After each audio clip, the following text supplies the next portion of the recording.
Spotlight.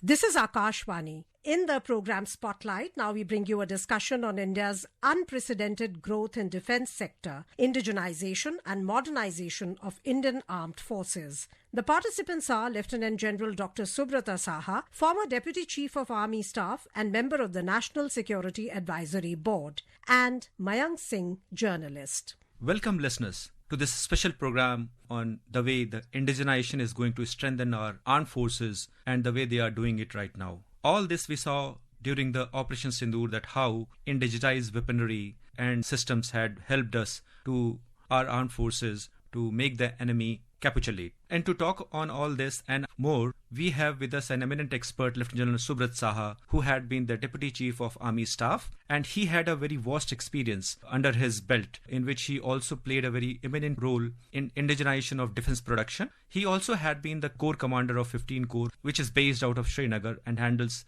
low-intensity conflict. Lieutenant General Saha, welcome to this special program. Thank you very much. Enlighten our listeners the way during Operation Sindoor, our forces utilize the indigenized weaponry and the way the things have changed for the good of the armed forces and also towards the defense production.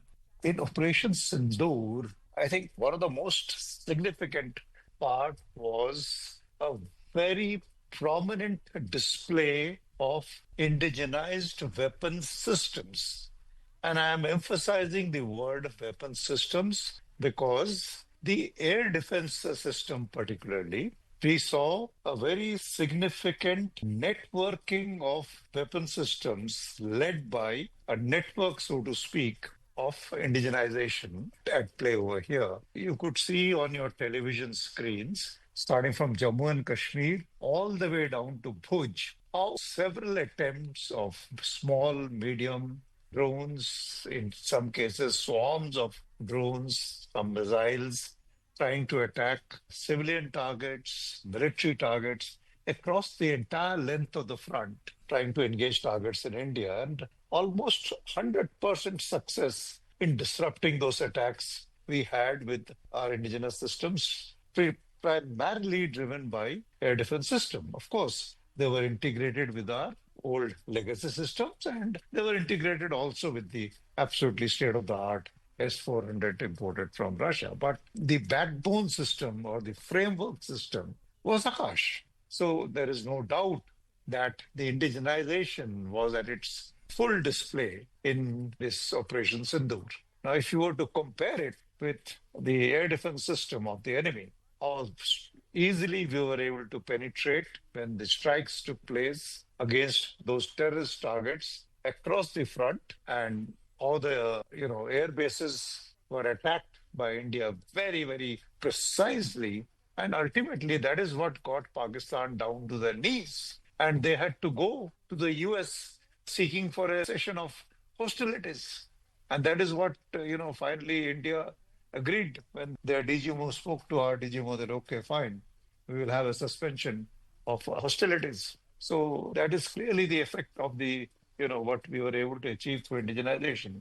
And this is but a small demonstration. And I think we have to keep building on this further as we go along. And we have to stay ahead of the curve and become much, much stronger in an indigenized manner. And ultimately, we have to win India's wars with Indian solutions. There is no other option. We have to do that. Operation Sindoor was a reflection of lots of things which were amalgamated together. And in that aspect, while our Prime Minister was meeting the armed forces personnel at different places, he spoke about how the indigenized weapons, missiles and systems had helped during Operation Sindoor. Operation Sindoor में man power के साथ ही machine का coordination भी अद्भुत रहा। भारत के पारंपरिक air defence system हो, जिन्होंने अनेक लड़ाइयां देखी हैं, या फिर आकाश जैसे हमारे मेड इन इंडिया प्लेटफॉर्म हो, इनको S-400 जैसे आधुनिक और सशक्त डिफेंस सिस्टम ने अभूतपूर्व मजबूती दी है। General Sahab, let us also talk about the way things have changed in terms of niche technology, asymmetric warfare, and the way the low cost prohibitive technologies and disruptive technologies are changing the entire character of warfare, which we also saw the way Ukraine used drones, which was low cost drones, to hit the bombers of the Russia. And please explain the viewers, or to make them understand better the things the way they are changing. Please throw some light on that. Both Ukraine as well as what we are seeing in this war which is happening in Israel. In both of them, you can see it's a combination of what we talk about asymmetric warfare, and well, it has gone past gray zone warfare, but it has got the peripheries of a gray zone, asymmetric. It's a mix of all of that. And which hybrid you can warfare. see. All of them put together. Yes, very nicely put, hybrid. And why do I say that? Because today, anybody who was thinking innovatively is able to come out with smarter ideas and apply technology to get much higher returns of investment, because platform thinking is being replaced by kill chain thinking. Platforms are very expensive. So instead of trying to upgrade platforms, how do you improve the kill chain? That means, can you find a smarter way to get a better kill? This last, Operation Spiderweb that you have just referred to, what did they do? In those road carriers, they managed to hide the drones, take it inside, take it right up to the target. Obviously, it required great deal of planning, a great deal of integration and coordination. They were able to deliver the drones onto the targets. Will they be able to do it the second time? The answer is maybe not. But will they do it the second time? The answer is no. They will think of something more innovative. So that is why it is constantly a cycle of people who are thinking and staying ahead of the adversary, leveraging technology by applying themselves. So that is why I think the essence of this warfare is, how do we combine the best minds all the time, so which will call for a very good and strong collaboration of academia, industry, and the armed forces. Armed forces are designed, trained to win larger wars, and fundamentally that way. They also keep adapting, they also keep evolving, they are also wargaming all the time. But there is a lot in the younger generation which is constantly, working with these technologies, and their minds are much more agile, and they can keep them abreast with what is happening in warfare, keep them constantly engaged in this conversation. They can come up with some brighter ideas. And if you have some startups, not large industries, who are also equally agile, you get a very potent combination which can help you to stay ahead and, in fact, determine the outcomes of future war. Saha, can you talk to the listeners and make them understand how innovation has been brought in, and how, the way you were saying, that academia, the research scholars, think tanks, and industry has been brought together to strengthen the defense production?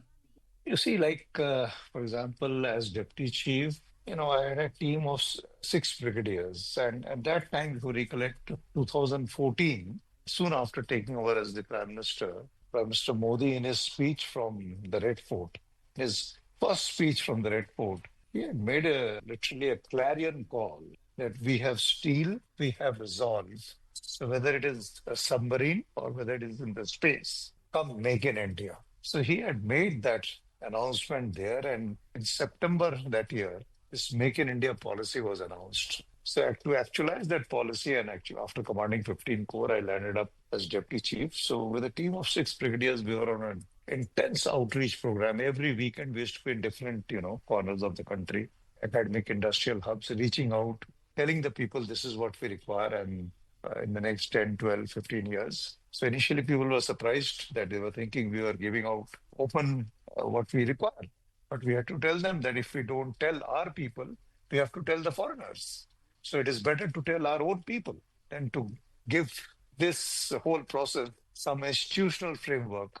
So the Army Design Bureau was created in 2016. So that is how, this process of collaboration was given shape from the Army's point of view. And then, of course, after retirement, my first assignment was officiating the founding Director General of Society of Indian Defense Manufacturers. It was a CII initiative, and we had a Society for Indian Defense Manufacturers exclusively. So that's how, like you see how you form formulations. And now, of course, I'm closely involved.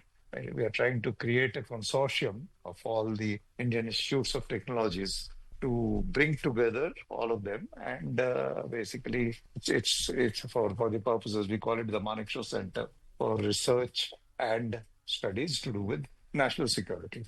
The whole purpose is that the academia, industry, and the armed forces have to come together and collaborate with each other so that you get the foundations for achieving this goal of winning India's wars with Indian solutions. Because to get the right weapons and systems for our own requirements. Because ours is a unique situation where we are dealing with a northern front and a western front, where we have two countries operate as a nexus. They literally operate as one. Ours is a unique situation where we have got temperatures in which we are operating in the high altitude mountains of minus 50 degrees centigrade to the deserts in the west where we are operating in temperatures of plus 50 degrees centigrade during summers. So this kind of, diverse and wide temperature ranges that we are operating in, it is unique to us. So we have to find solutions that are unique to us. And this term that I'm using again and again, this was my favorite exhortation in those times when we were reaching out to industry and academia, win India's wars with Indian solutions.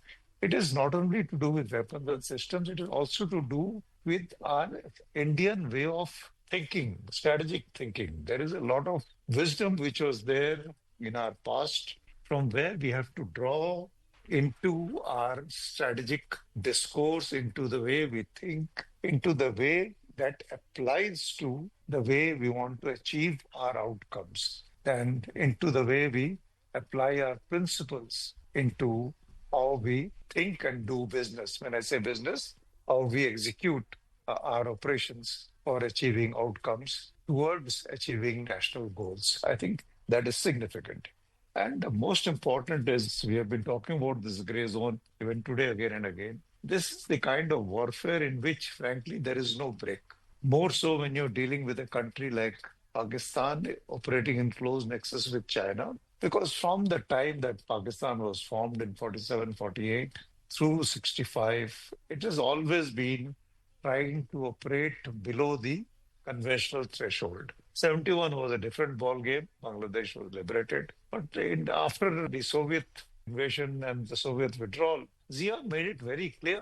He said that we will use all the arms, ammunition that is left for a constant, attempt keeping below the threshold level, indulge in this proxy war against India. And they started with Punjab, J&K. It is never ending. So we have been able to bring things to a large extent under control after 5th August 2019. But I repeat, we have been able to bring things under control. But to keep it absolutely zero, it is going to be a long time. So we have to be prepared for all kinds of, threats that will keep surfacing, because as we keep building our security, as I said, there are others who are constantly applying themselves on how to take advantage and exploit the typical freedom that a person enjoys in a democratic setup. They are constantly applying themselves to it and trying to make penetration into that. In scenarios like this, it is very significant and important that we make sure that our abilities are indigenous and we are able to deal with all these threats on our own without having to depend on any import for this. Thank our eminent expert today, Lieutenant General Subrata Saha. Thank you very much. Jai Hind. You were listening to a discussion on India's unprecedented growth in defense sector, indigenization and modernization of Indian armed forces. The participants were Lieutenant General Dr. Subrata Saha, former Deputy Chief of Army Staff and member of the National Security Advisory Board, and Mayank Singh, journalist. This program was produced and presented by the News Services Division of Akashvani.